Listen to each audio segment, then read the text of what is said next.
Hello everyone, please be advised there are major, heavy-duty spoilers for The Last of Us Part 2. So please, if you haven't played the game yet, don't watch this video, play the game, and come back and watch the video. I hope you enjoy. I, like a lot of other people, was very confused and uncomfortable with the ending of The Last of Us Part 2. Yet, I believe there is more to the ending than we think. I am currently going through my second playthrough of the game to give a more in-depth look at the game. My first playthrough was very confusing, yet very entertaining due to the dynamic plot and the new interesting characters that were brought up in this new game. I wouldn't say characters like Abby, Owen, and Mel were good characters that I was happy to see, yet they all had their own complex dynamics, which made for an interesting watch, yet playing Abby's story just isn't fun due to the lack of investment or care I have for this character. At the end of The Last of Us Part 2, we get a conclusion that a lot see as unsatisfying. Yet, as my theory stands of this time, I think we have a different ending to this story than most people believe. At the climax of the game, we have our two main characters have a one-on-one brawl. Yet in the end, Ellie lets Abby leave with her life. Making Ellie have this conflict of going for revenge or not is a major point in this game.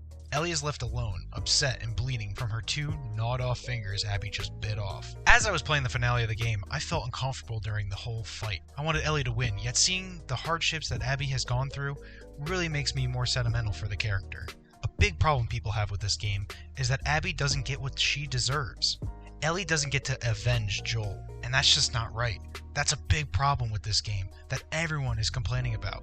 Yet I believe otherwise. I think Ellie did get her vengeance. I think that Joel was redeemed, and I think that Abby is dead. First, let me explain. Ellie had to travel to Abby, and at one point she is strung up and impaled by a branch. The culprits are the Rattlers, the bandits that reside in Santa Barbara. When these bandits bring Ellie down from the rope, one of them drags her hand into the mouth of an infected clicker. Now that Ellie was just bitten by the clicker, it is shown she is very much still immune to the disease, and they specifically make sure to show Ellie's hand with that bite mark. But now, she has some fresh new saliva and infection running through her system and her veins. That being said, when Abby bites off Ellie's fingers, could she have contracted the virus there and then? Naughty Dog is extremely detail-oriented and makes sure everything that is said and done has a purpose.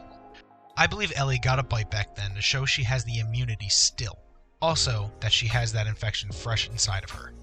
This inevitability leads to the downfall of Abby, and her absolute persistence. She never gives up, and she just keeps on fighting, even if that fighting can get dirty where you bite someone's freaking fingers off. I believe it makes for an even more beautiful, well-wrapped ending to The Last of Us. Ellie, in a sense, gets her revenge for Joel, while Abby leaves with Lev, eventually succumbing to her fate as an infected. If this is true, I think most people will believe, myself included, Abby is getting the fate she deserves.